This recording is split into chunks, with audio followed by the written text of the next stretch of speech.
ప్రేమ కలిగిన పరలోకముందున కన్న తండ్రి దేవా, తండ్రి అనడానికి కూడా ఎగుతులేని అల్పులమైన మాయడల మీ అపురూపమైన అమూల్యమైన శ్రేష్టమైన కృపను ప్రేమను మీరు మా పట్ల చూపిస్తూ గడిచిన 2024 సంవత్సర కాలమంతయు మీ కాపుదలలో మమ్మల్ని అందరినీ కాపాడి మమ్మల్ని అందరినీ మీరు భరించి బ్రతికించి మరొక నూతన సంవత్సరముగా ఈ 2025 సంవత్సరాన్ని మీరు మాకు ప్రసాదించిన విధానం బట్టి ఇటు రీతిలో మీ సన్నిధికి చేరి మనసారా మిమ్మల్ని ఘనపరచుకునే ఇటు యోగ్యతను దీనులమైన మా అందరికీ మీరు దయచేసిన దాన్ని బట్టి ప్రభువైన యేసుక్రీస్తు వారి పేరిట మా హృదయపూర్వకమైన కృతజ్ఞతాస్తుతులు స్తోత్రాలు మీకే చెల్లిస్తున్నాం తండ్రి. గడిచిన కాలమంతయు మేమందరము బ్రతికి ఉన్నామంటే కేవలము మీ కృప మాత్రమే దేవా. తండ్రి, మరొక సంవత్సరాన్ని మరొక అవకాశంగా మీరు మాకు దయచేసి ఈ సంవత్సరం కూడా తండ్రి ఈ చెట్టును ఉండనిమ్మని తోటమాలి వేడుకున్నట్లుగా ఈ సంవత్సరం కూడా మమ్మల్ని ఉండనిస్తున్న విధానాన్ని బట్టి మిమ్మల్ని మహింపరచుకుంటున్నాం. ఈ సంవత్సరంలో తండ్రి మీరు ఆశిస్తున్న ఆలోచనలను, మీరు ఆశిస్తున్న ప్రతి ఆశలను మేము నెరవేర్చే కృపను మా అందరికీ దయచేయమని వేడుకున్నాను తండ్రి. మా వలన మీరు సంతోషపడాలి, మీ వలన మేము కూడా దీవింపబడాలి. అటు రీతిలో ఈ నూతన సంవత్సరంలో గొప్ప కార్యాలు మా జీవితంలో జరిగిస్తారని ఆశిస్తూ, గొప్ప పెను మార్పులు మా జీవితంలో జరిగిస్తారని ఆశిస్తూ ఈ సమయంలో మీ మాటలు కొన్ని నిమిషాలుగా మేము ఆలోచించడానికి సిద్ధపడుతుండగా పరమ తండ్రి మీరే మాతో మాట్లాడండి. మీరు మాట్లాడితే చాలా గొప్ప సంగతులు మేము నేర్చుకుంటాం కాబట్టి మీ పాదాల చెంతకు వచ్చిన మా అందరితో మీరు మాట్లాడి మహిమ పొందుకోమని వేడుకుంటూ ఈ ప్రార్థన పములన్నీ మా ప్రభువును ప్రియరక్షకుడైన యేసుక్రీస్తు వారి యొక్క శ్రేష్టమైన నామములో వినయముతో బ్రతిమలాడి అడిగి వేడుకొనుచున్నాము తండ్రి, ఆమేన్. దేవాది దేవుడిచ్చిన ఈ చక్కటి సమయాన్ని బట్టి పరలోకముందున్న కన్న తండ్రిని ఎంతగానో స్తుతిస్తూ, పరలోకముందున్న కన్న తండ్రికి మన ప్రభువును ప్రియరక్షకుడైన యేసుక్రీస్తు వారి యొక్క పేరట నా హృదయపూర్వకమైన కృతజ్ఞతాస్తుతులు స్తోత్రాలు చెల్లించుకుంటూ, అలాగే దేవుని యొక్క ప్రేమను పొందుకొని, దేవుని యొక్క కృపను పొందుకొని గడిచిన సంవత్సరం అంతయు దేవుని శ్రేష్టమైన కాపుదలలో కాపాడబడి 2025 సంవత్సరానికి ప్రవేశించి ఈ 2025 సంవత్సరం 1వ తారీఖు జరుగుతున్న ఈ ఆరాధనకు చేరిన, ఈ ఆరాధనలో పాలిభాగస్తులైన, ఈ ఆరాధనలో దేవుని యొక్క మాటలు ఉండడానికి సిద్ధపడుతున్న దేవుని పిల్లలైన మీ అందరికీ నా హృదయపూర్వకమైన వందనాలు, అందరికీ వందనాలు. ఈ సమయంలో కొన్ని నిమిషాలు దేవుడిచ్చిన ఈ యొక్క గొప్ప అవకాశాన్ని మనందరము సద్వినియోగపరచుకోవడానికి సిద్ధపడుతూ దేవుని మాటలు వినడానికి మన మనస్సులను సిద్ధపరచుకుందాం. గడిచిన కాలమంతయు దేవుడు తన శ్రేష్టమైన ప్రేమను మనకు చూపి తన ప్రేమ చేత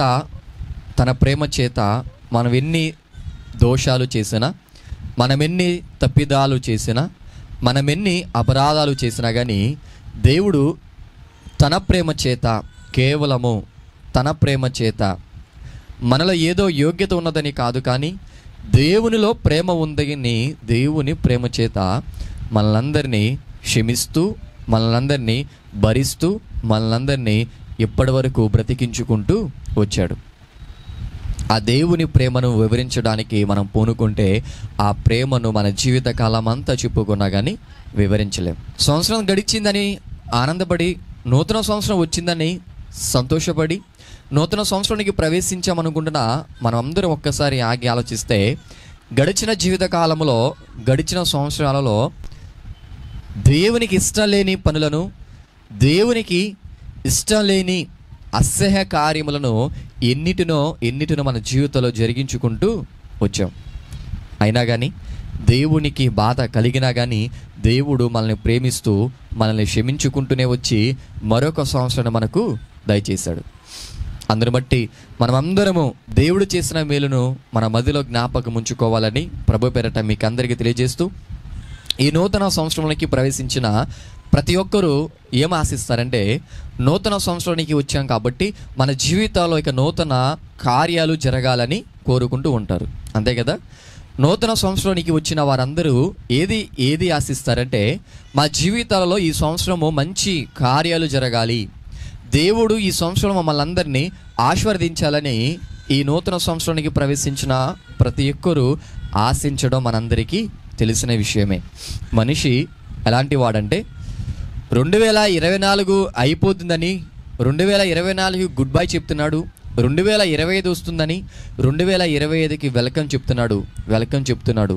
ఈ 2025లో సంతోషాలు తన కుటుంబంలో ఉండాలని కోరుకుంటూ ఉన్నాడు. ఓకే, సంతోషాలను కోరుకుంటున్నాడు. దేవుడు వారిని ఆశీర్వదించాలని కోరుకుంటున్నాడు. బాగానే ఉంది, తప్పులేదు. దేవుని ఆశీర్వాదాన్ని కోరుకోవడం తప్పులేదు. కానీ దేవుని ఆశీర్వాదాన్ని కోరుకుంటున్న ఈ మనిషి అసలు దేవుడు నన్ను ఆశీర్వదించాలంటే నేనేం చేయాలి అనేది ఆలోచిస్తున్నాడంటే అది మాత్రం ఆలోచించట్లా.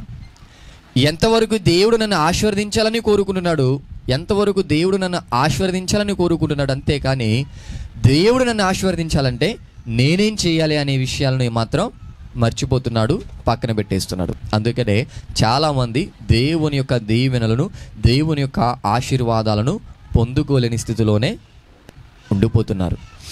కానీ ఈ 2025 సంవత్సరము, నూతన సంవత్సరములో దేవుని ఆశీర్వాదాన్ని ఎవరైతే పొందుకోవాలని ఆశపడుతున్నారో వారందరికీ దేవుడు తెలియజేస్తున్న ఒక శుభవార్త ఏంటి అంటే, ఈ సంవత్సరంలో నేను నిన్ను ఆశీర్వదించాలంటే నీవు ఆశీర్వాదాన్ని పొందుకోవడానికి ఈ పనులు చేయాలని దేవుడు కొన్ని ఫార్ములాలు చెప్తున్నాడు, కొన్ని సూత్రాలు చెప్తున్నాడు, కొన్ని సూచనలు మనుషులందరికీ ఇస్తున్నాడు. ఎలా ఇస్తున్నాడు దేవుడు అంటే, దేవాది దేవుని యొక్క సంకల్పంలో మనకంటే ముందుగా పుట్టిన భక్తులు ఎందరో ఉన్నారు.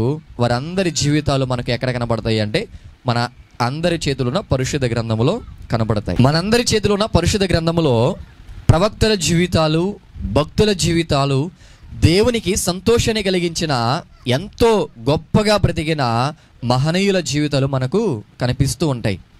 ఆ మహనీయుల జీవితాలలో దేవుడు కూడా ఏం చేశాడంటే తనదైన ఆశీర్వాదాన్ని దేవుడు దయచేశాడు. దేవుడు వారిని ఎలా ఆశీర్వదించాడు అంటే చాలా గొప్పగా వారిని ఆశీర్వదించుకుంటూ వచ్చాడు. ఇంతకీ దేవుడు వారిని ఎలా ఆశీర్వదించాడు? దేవుని ఆశీర్వాదాన్ని వాళ్ళు పొందుకోవడానికి వాళ్ళు ఏం చేస్తే దేవుడు యొక్క ఆశీర్వాదాన్ని వారు పొందుకున్నారు అనేది మనం ఆలోచిస్తే మనకు కూడా దేవుని ఆశీర్వాదము పొందుకోవడం సులువవుతుందని మనం అందరము గ్రహించాలి. చెప్పండి ఏంటి? భక్తులు దేవుని ఆశీర్వాదాన్ని ఎలా పొందుకున్నారు, భక్తులు దేవుని యొక్క ఆశీర్వాదాన్ని పొందుకోవడానికి ఏం చేశారు అనేది మనం తెలుసుకుంటే ఈ సంవత్సరంలో దేవుని ఆశీర్వాదాన్ని పొందుకోవడం ఎలా అనేది మనం కూడా తెలుసుకుంటే ఈ సంవత్సరంలో దేవుని ఆశీర్వాదాన్ని మనం కూడా పొందుకోవచ్చు. కాబట్టి దేవుని యొక్క భక్తులుగా ఉన్న వారిని దేవుడు ఆశీర్వదించిన పరిస్థితులను చూద్దాము. దేవుడు వారిని ఎందుకు ఆశీర్వదించాడో ఆ యొక్క విషయాలను కూడా మనం ఒక్కసారి పరిగణలోనికి తీసుకుందాం. మీ చేతిలో ఉన్న పరిశుద్ధ గ్రంథాన్ని తెరిచి ఆదికాండము 9వ అధ్యాయము 1వ వచనములో దేవుడు ఎలా రాయించాడు. ఆదికాండము 9వ అధ్యాయము 1వ వచనములో భక్తిపరుడైన నోవహ గారి గురించి మాట్లాడుతూ నోవహ గారి గురించిన విషయాన్ని తెలియపరుస్తూ ఏమంటున్నాడంటే, మరియు దేవుడు నోవాహును అతని కుమారులను ఆశీర్వదించి మీరు ఫలించి అభివృద్ధి పొంది భూమిని నింపుడి అంటున్నాడు. ఏమంటున్నాడు చూశారు? మరియు దేవుడంట నోవహు గారి యొక్క కుమారులను ఏంటి? నోవహు గారి యొక్క కుమారులను ఏం చేశాడంట? ఆశీర్వదించాడంట. ఎవరు ఆశీర్వదించారండి? నోవహు గారు తన కుమారులను ఆశీర్వదించడం కాదు, నోవహు గారు తన మనవల్ని ఆశీర్వదించడం కాదు. నోవహు గారినను తన కుమారులను పరలోకముందున్న కన్న తండ్రైన దేవుడు ఆశీర్వదించాడంట. నోవహు గారు ఏం చేశారంటే దేవుని ఆశీర్వాదాన్ని తన జీవితంలో పొందుకున్నారు. ఎలా పొందుకున్నాడు? నోవహు గారిని దేవుడు ఆశీర్వదించడానికి నోవహు గారి ఆ ఆశీర్వాదానికి అర్హుడిగా ఎలా ఎంచబడ్డాడు దేవుని దృష్టిలో అంటే, దేవుని దృష్టిలో ఎలా అర్హతను సంపాదించుకున్నాడంటే, నోవహు గారి జీవితానికి ఒకసారి మనం వెళ్ళి చూస్తే అదే ఆది కాండంలో దేవుడు నోవహు గారి గురించి తెలియజేస్తున్న ఒక అద్భుతకరమైన సాక్ష్యం మనందరికీ తెలుసు. ఆ సాక్ష్యాన్ని మనం చూస్తే 7వ అధ్యాయము ఆదికాండము 7వ అధ్యాయము 1వ వచనంలో ఇలా అంటున్నాడు చూడండి. యెహోవా ఈ తరము వారిలో నీవే నా ఎదుట నీతిమంతుడవై ఉండుట చూచితిని గనుక నీవును నీ ఇంటి వారును ఓడలో ప్రవేశించుడి అంటున్నాడు. చూసారా? దేవుడు నోహ గారిని ఎందుకు ఆశీర్వదించాడంటే నోహ గారి జీవితంలో నోహ గారి నీతి దేవునికి బాగా నచ్చింది. చూసారా? నోహ గారి గురించి ఇక్కడ తెలియజేస్తూ నోహ గారితో ఏమని మాట్లాడుతున్నాడంటే, నోవాహు, నీ తరాన్ని అంతటిని చూశాను, నీ తరంలో ఉన్న వారిని అందరినీ నేను చూసినప్పుడు నీ తరము వారిలో నీతో 10 మంది ఉన్నారంటలా, నీతో 1000 మంది ఉన్నారంటలా, నీతో 100 మంది ఉన్నారంటలేదు. ఏమంటున్నాడంటే, నీ తరము వారిలో నీవే నా ఎదుట నీతిమంతుడివై ఉన్నావు అంటున్నాడు. నోహ గారు పొందుకున్న అద్భుతకరమైన సాక్ష్యం చూశారు. నోవాహు, నీవే నా ఎదుట నీతిమంతుడై ఉండుట నేను చూచితిని. ఎవరు నీతిమంతులుగా ఉంటారని నేను భూలోకంలో ఉన్న జనులను పరిశీలిస్తుంటే నా కనులకు కనబడిన ఏకైక నీతిమంతుడుగా కనబడిన వాడువు నీవే. నీ తరములో నీవే ఏకైక నీతిమంతుడుగా ఉన్నావు. కాబట్టి నేనేం చేయబోతున్నానంటే నిన్ను ఆశీర్వదించబోతున్నానని తన కుమారులను నోహ గారి ద్వారా ఆశీర్వదించాడు. నోహ గారి కుటుంబాన్ని దేవుడు ఏం చేశాడంటే ఆశీర్వదించాడు. ఇది ఒకటేనంటే నీతిమంతుడైన నోహ గారు చేసిన మరొక అద్భుతకరమైన పని ఏంటో చూడండి. ఆశీర్వదింపబడడానికి ముందుగా నోహ గారు దేవునికి ఏం చేశాడంటే, ఆది కాండము ఓడలో నుంచి బయటకు రాగానే నోహ గారు చేస్తున్న పని చూడండి. ఆది కాండము 8వ అధ్యాయము 20-21 వచనాన్ని చదువుదాం చూడండి. అప్పుడు నోవాహు యెహోవాకు బలిపీఠము కట్టి పవిత్ర పక్షులన్నిటిలోనూ కొన్ని తీసుకొని ఆ పీఠము మీద దహన బలి అర్పించాను. నోహ గారు ఓడలోనికి బయటకు వచ్చిన తర్వాత అంట ఏం చేస్తున్నాడంటే యెహోవాకు ఒక బలిపీఠాన్ని కట్టాడంట. యెహోవాకు ఒక బలిపీఠాన్ని కట్టాడు. ఇక్కడ నోహ గారి గురించి మనం ఆలోచిస్తే ఓడలో నుంచి బయటకు వచ్చేంత వరకు ఓడలో ఉన్నాడు, బాగానే ఉంది. ఓడలో నుంచి బయటకు వచ్చిన తర్వాత నోహ గారు తన కుటుంబము నివసించడానికి నోహ గారికి ఇల్లుందా అంటే లేదు. జలప్రలయములో భూమి అంతా నాశనం అయిపోయినది. భూమిలో ఉన్న ఆ యొక్క ఇల్లులన్నీ, వారి గుడారాలన్నీ ఏమైపోయాయి అంటే నాశనం అయిపోయాయి. ఇప్పుడు ఓడలో నుంచి బయటికి రాగానే ఒక విపత్తు జరిగిన తర్వాత, ఒక భద్రత వలయంలో నుంచి మన ప్రాంతాలకు బయటకు వచ్చిన తర్వాత ముందుగా మనుషులు ఆలోచించేది దేనికోసం అంటే, ముందుగా దేనికోసం చూసుకుంటారంటే వారు నివసించడానికి ఒక గృహాన్ని కట్టుకోవాలి, వారు నివసించడానికి, వారి కుటుంబం నివసించడానికి ఒక గృహం కావాలని బయటకు వచ్చిన వెంటనే వారి యొక్క కుటుంబము నివసించడానికి వారి యొక్క వసతులను చూసుకుంటారు ఎవరైనా కానీ. కానీ నోహ గారు ఏం చేస్తున్నాడంటే తనకు ఇల్లు కట్టుకోవట్లేదు, తన కుటుంబానికి ఇల్లు కట్టుకోవట్లేదంట. ఏం చేస్తున్నాడయ్యా అంటే యెహోవాకు బలిపీఠాన్ని కడుతున్నాడు. ఎంత గొప్ప భక్తుడండి నోహ గారు. తన జీవితంలో తన యొక్క ప్రవర్తనలో నీతిగా బ్రతుకుతున్నాడు. నీతిమంతుడు అనే సాక్ష్యాన్ని పొందుకున్నాడు. నీతిమంతుడైన తాను దేవుని కోసం చేస్తున్న కార్యాలను మనం చూస్తుంటే బయటకు వచ్చాడు. ఇక తనకు నివాసమే లేదు. అయినా తన నివాసం గురించి ఆలోచించట్లేదంట. యెహోవా గురించి తనకు బలిపీఠాన్ని కట్టాలని ఆలోచించి యెహోవాకు, దేవునికి బలిపీఠాన్ని కట్టాడంట. అలా కట్టి ఏం చేశాడు? పవిత్ర పక్షులన్నిటిలోనూ కొన్ని తీసుకొని ఆ పీఠము మీద దహన బలి అర్పించాడంట. అలా అర్పించినప్పుడు ఏం జరిగిందంటే అప్పుడు 21వ వచనంలో, అప్పుడు యెహోవా ఇంపైన సువాసన నాగ్రహించి ఇక మీదట నరులను బట్టి భూమిని మరలా శపించను అని మాట్లాడుతున్నాడు. చూడండి, ఎప్పుడు అంటే నోహ గారు దహన బలి అర్పించిన తర్వాత దేవుడు మాట్లాడుతున్నాడు. అప్పుడు యెహోవా ఏం చేశాడంటే నోహ గారి దగ్గర నుంచి వస్తున్న ఆ దహన బలి దగ్గర నుంచి వస్తున్న వాసనను సువాసనగా భావిస్తున్నాడు. ఇంపైన సువాసనగా భావిస్తున్నాడు. ఇంపైన సువాసనను దేవుడు ఆగ్రహించాడంట. చూడండి, పశువులను కాలిస్తే, పక్షులను కాలిస్తే ఏ వాసన వస్తుంది చెప్పండి? సువాసన వస్తుందా? కాదు, నీసి వాసన వస్తుంది. ఇప్పుడు దేవుని దగ్గరికి, దేవుని బలిపీఠాన్ని దగ్గరికి నోహ గారు పవిత్ర పశువులను తీసుకొచ్చాడు, పవిత్ర పక్షులను తీసుకొచ్చాడు. వాటిని దహన బలిగా దేవునికి అర్పిస్తుంటే ఆ దహన బలి నుంచి వస్తున్న ఆ వాసనను దేవుడు ఎలా చూస్తున్నాడంటే సువాసనగా చూస్తున్నాడంట. సువాసన కూడా ఎలాంటిదంటే అక్కడ చెప్తున్న వండర్ఫుల్ వర్డ్ చూడండి. వండర్ఫుల్ వర్డ్ ఏంటి అంటే యెహోవా ఇంపైన సువాసనను ఆగ్రహిస్తున్నాడంట. ఎందుకు ఆ పక్షుల దగ్గర నుంచి ఆ సువాసనగా దాన్ని భావించాడంటే నోహ గారి యొక్క మనస్సును బట్టి తాను చేస్తున్న అర్పణ దేవునికి బాగా నచ్చినది. అతడు అర్పించే అర్పణ కూడా ఎలా ఉందంటే పవిత్ర పశువులలో అర్పణ జరుగుతుంది, పవిత్ర పక్షులలో అర్పణ జరుగుతుంది. దీన్ని బట్టి ఇక దేవుడు ఎంతగానో సంతోషించి ముందుగా దేవుడు ఏం చేశాడంటే నోహ గారిని తన కుటుంబాన్ని ఆశీర్వదించాడు. ఇక ఆశీర్వదించి ఏమంటున్నాడంటే, ఇక నోహు నువ్వు చేసిన దాన్ని బట్టి నిక మీదట నరులను బట్టి భూమిని మరలా శపించను అన్నాడు. భూమిని మరలా శపించనంటే శపించకపోతే ఏం చేస్తారు? దీవిస్తారు. శపించకపోతే ఆశీర్వదిస్తాడు. ఇప్పుడు దేవుడు నోవహ గారిని ఆశీర్వదించి నోవహ గారి ద్వారా భూమిని ఆశీర్వదించడానికి దేవుడు ఇష్టపడుతున్నాడు. నోవహ గారిని దేవుడు ఎందుకు ఆశీర్వదించాడంటే తన తీరు దేవునికి నచ్చినది, తన భక్తి దేవునికి నచ్చినది, తన నీతి దేవునికి నచ్చినది, తర్వాత తనలో ఉన్న దేవుని యందలి విశ్వాసము కూడా దేవాది దేవునికి చాలా బాగా నచ్చింది. అందుకని దేవుడు ఆ నోవహ గారిని ఆశీర్వదించాడు.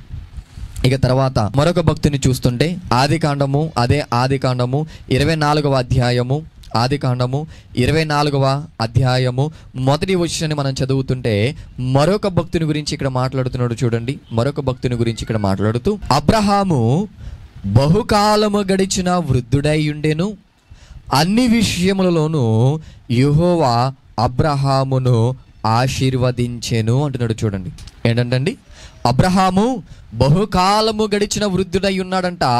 అయితే ఏం జరుగుతుందంటే ఇక్కడ అన్ని విషయములను అబ్రహాం గారిని దేవుడు ఏం చేశాడంట, అన్ని విషయములను దేవుడు అబ్రహాము గారిని ఆశీర్వదించాడు. అన్ని విషయాల్లో ఎన్ని విషయాల్లో అంటే ఆ అబ్రహాం గారి అన్ని విషయాల్లో దేవుడు ఏం చేశాడంటే ఆశీర్వదించాడు. ఎందుకు ఆశీర్వదించావు దేవా అబ్రహాం గారిని అని అడుగుదామా? ఎందుకు ఆశీర్వదించావు దేవా అబ్రహాము గారిని అడుగుదామా? ఎలా ఆశీర్వాదాన్ని పొందుకున్న అబ్రహాము, మేము సంవత్సరాల కొద్దీ దేవుని ఆశీర్వాదాన్ని పొందుకోవాలని మేము ప్రయాసపడుతుంటే మాకు దక్కట్లేదు ఆశీర్వాదము, కానీ ఒక్క విషయంలోనే మాకు దక్కట్లేదు ఆశీర్వాదము, కానీ నీకేంటంటే అన్ని విషయాల్లోనూ దేవుని ఆశీర్వాదం దక్కిందని దేవుడు తెలియపరుస్తున్నాడు. ఎలా పొందుకున్నావు దేవుని ఆశీర్వాదాన్ని? ఒక మాట చెప్పయ్యా, మేము కూడా దేవుని ఆశీర్వాదాన్ని పొందుకుందామని ఆ భక్తుని అడుగుదామా? ఆ భక్తుడు ఏం చేశాడో తెలుసా? దేవుని చేత ఆశీర్వాదాన్ని పొందుకోవడానికి ఆ భక్తుడు చేసిన త్యాగం ఏంటో తెలుసా? ఆ త్యాగం ఏంటో తెలుసా? ఆ యొక్క ఆది కాండంలోనే మనం చూస్తుంటే అబ్రహాము గారు తన వృద్ధాప దశలో తనకు జన్మించిన ఏకైక కుమారుడైన ఇస్సాకు గారిని దేవుడు అడిగాడని దేవునికి అర్పించడానికి ఏమాత్రం వెనుతీయలేదు. దేవా, నాకు 100 సంవత్సరాల కుమారుని ఇచ్చావు, ఈ 100 సంవత్సరంలో ఇచ్చిన ఈ కుమారుని మరలా బలివ్వమంటున్నావు, ఏంటి దేవా, ఎందుకు ఇచ్చావు, ఎందుకు అడుగుతున్నావని దేవునికి ఎక్కడ ఎదురు తిరిగినట్లు కనబడతలేదు. దేవుని ఎక్కడ బాధ పెట్టినట్లుగా మనకు కనబడతలేదు. దేవుడు అడిగాడు, దేవుడే ఇచ్చాడు, దేవుడే అడుగుతున్నాడని ఆ కుమారుని తీసుకెళ్ళాడు. బలివ్వడానికి అన్నిటినీ సిద్ధపరిచాడు. శారీరకంగా బలివ్వలేదు, కానీ బైబిల్లో రాయబడిన మాటను చెప్పమంటారా? విశ్వాసాన్ని బట్టి అబ్రహాము తన కుమారుని దేవునికి ఏం చేశాడంట? బలిచ్చాడు. తన యొక్క విశ్వాసాన్ని బట్టి దేవునికి బలిచ్చాడు. ఎప్పుడు బలిచ్చాడు తన విశ్వాసాన్ని బట్టి అంటే దేవుడు అడిగిన వెంటనే తన కుమారుని బలివ్వడానికి తీసుకెళ్ళడానికి తన మనసును నిశ్చయించుకున్నాడే, తన మనసును ఆలోచించుకున్నాడే, అప్పుడే తన కుమారుని దేవునికి బలిచ్చేశాడు. అందుకనే అబ్రహాము గారు ఏం చేయబడ్డాడంటే అబ్రహాము గారిని అన్ని విషయాలలో దేవుడు ఏం చేశాడంట? ఆశీర్వదించాడు. చెప్పండి, ఇప్పుడు దేవుడు మనల్ని ఆశీర్వదించాలంటే మనం ఏం చేయాలి? మనం కూడా దేవుడు అడుగుతున్న వాటిని దేవునికి అర్పించాలి. దేవుడు ఏమడిగాడు? క్రైస్తవులుగా మనల్ని దేవుడు ఏమర్పించమని అడిగాడో వాటిని అన్నిటిని మనం గ్రహించాలి, వాటిని అన్నిటిని మనం తెలుసుకోవాలి, వాటిని దేవాది దేవునికి అర్పించడానికి సిద్ధపడాలి. ఈ సంవత్సరంలో మనం అలా సిద్ధపడితే దేవుడు మనల్ని దీవించడానికి ఎంతగానో ఇష్టపడుతున్నాడు. చూడండి, ఇంకా ముందుకు వెళ్తుంటే అబ్రహాం గారికి పుట్టిన ఇస్సాకు గారి యొక్క పరిస్థితి దగ్గరికి వెళ్తే ఈ లోకములో తల్లిదండ్రులుగా పెద్దలుగా ఉన్న వారి దగ్గరికి పిల్లలను తీసుకెళ్ళి వారిని దీవించాలని కోరుకుంటూ ఉంటారు.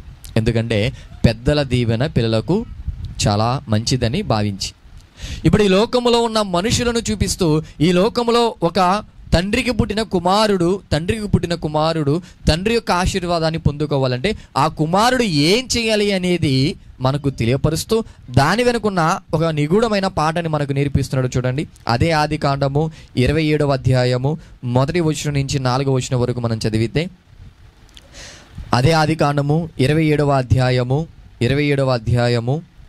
1వ వచనం నుంచి మనము చదువుతూ వెళ్దాం. చూడండి, ఇస్సాకు వృద్ధుడై తన కన్నులకు మందదృష్టి కలిగినప్పుడు అతడు తన పెద్ద కుమారుడైన ఏశావుతో, నా కుమారుడా అని అతన్ని పిలువగా, అతము చిత్తము నాయనా అని అతనితో అనెను.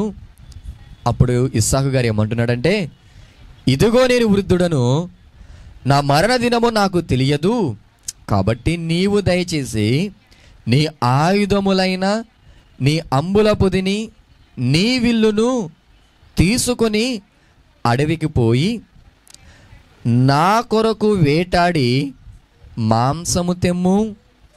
నేను చావక మునుపు నిన్ను నేను ఆశీర్వదించినట్లు నాకిష్టమైన రుచిగల భోజ్యములను సిద్ధపరిచి నేను తినుటకై నా యొద్దకు తెమ్మని చెబుతున్నాడు. చూడండి, ఇస్సాకు గారు వృద్ధుడంట.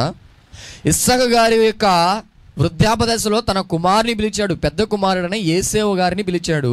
ఏశావు ఏమంటున్నాడంటే నా కుమారుడా, నా పెద్ద కుమారుడా, నేను నిన్ను ఆశీర్వదించాలనుకుంటున్నాను, నాలో ఉన్న ఆశీర్వాదపు వచనాలు నీకు ఇవ్వాలనుకుంటున్నాను, నీ జీవితాన్ని ఆశీర్వాదకరంగా మలచాలని నేను కోరుకున్నాను, నేను నిన్ను ఆశీర్వదించాలని కోరుకున్నాను. కాబట్టి నీవేం చేయాలంటే నీ యొక్క ఆయుధములైన నీ అంబుల పొదిని నీ విల్లును తీసుకొని అడవికి పోయి నా కొరకు వేటాడి మాంసమును తేవాలి. అలా నీవు మాంసాన్ని తెచ్చి నాకు రుచికరమైన ఆహారమును భోజనమును సిద్ధపరిచి నన్ను తృప్తిపరచాలి. నీవు అలా చేస్తే నేనేం చేస్తానంటే నిన్ను ఆశీర్వదిస్తాను అంటున్నాడు. ఈ సందర్భము అక్కడ వరకు చదువుకున్నాం, కానీ ఆ సందర్భంలో ఉన్న ఒక నిగూఢమైన మర్మాన్ని మనం ఆలోచిస్తే, అక్కడ జరుగుతున్న సంభాషణలో తండ్రి ఆశీర్వాదము కుమారుని మీదకి రావాలంటే తండ్రి యొక్క ఆశ కుమారుడు నెరవేర్చాలని అక్కడ మనకు ఒక భావం అర్థమవుతుంది. ఇస్సాకు గారి ఆశీర్వాదము ఏశావు గారు పొందుకోవాలంటే ఏశావు గారు ఏం చేయాలంటే తన అంబుల పొదిని తన విల్లును వాడాలి, అడవికి పోవాలి, శ్రేష్టమైన బలిని లేదా శ్రేష్టమైన ఒక పశువును తీసుకురావాలి, దాని ద్వారా ఒక రుచికరమైన భోజనమును సిద్ధపరిచి తన తండ్రికి తీసుకొని రావాలి, తన తండ్రికి ఇవ్వాలి. ఆ యొక్క రుచికరమైన భోజనమును తిని ఇస్సాకు గారు ఏం చేయాలంటే ఏశావును ఆశీర్వదించాలి. ఈ సందర్భాన్ని బట్టి మన ఆత్మీయ కోణంలోనికి వెళ్ళి ఆలోచిస్తే, పరలోకమందున్న కన్న తండ్రి మనల్ని ఆశీర్వదించాలంటే పరలోకమందున్న కన్న తండ్రి మనకిచ్చిన తలాంతులు అనబడిన అంబుల పొదిని మన విల్లులను వాడి దేవునికి ఉన్న ఆకలిని మనం తీర్చాలి. దేవునికి ఆకలేంటి? మనుషులకైతే ఆకలి ఉంటుంది, కానీ దేవునికి ఆకలేంటి? దేవునికి కూడా ఆకలి ఉండదా అంటే మనిషికే ఆకలి ఉన్నప్పుడు దేవునికి ఆకలి ఉండదా? అయితే దేవునికి ఆకలి ఉన్నది, ఆ ఆకలి నీ కడుపుకి నా కడుపుకి వేసే ఆకలి లాంటిది కాదు. కడుపుకి సంబంధించిన ఆకలే కాదు దేవునిది. దేవునికి ఉన్న ఆకలి ఏంటో